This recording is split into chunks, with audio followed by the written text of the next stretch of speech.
പണ്ടുകാലത്ത് ദേവന്മാരും അസുരന്മാരും തമ്മിൽ ഒരു മഹായുദ്ധം നടന്നു. അന്ന് ബ്രഹ്മാവ് ഒരു അതിശക്തമായ വിൽ സൃഷ്ടിച്ചു, അതാണ് ഗണ്ഡീവം.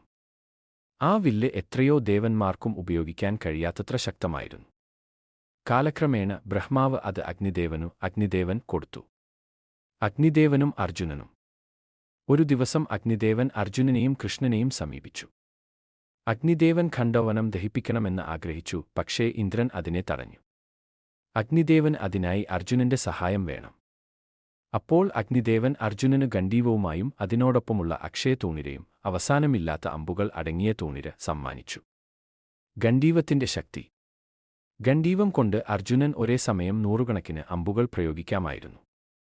അതുകൊണ്ട് ഇന്ദ്രന്റെ ദേവസേനകളെയും ഭീമന്മാരെയും ശക്തനായ ശത്രുക്കളെയും അർജുനൻ തോൽപ്പിച്ചു.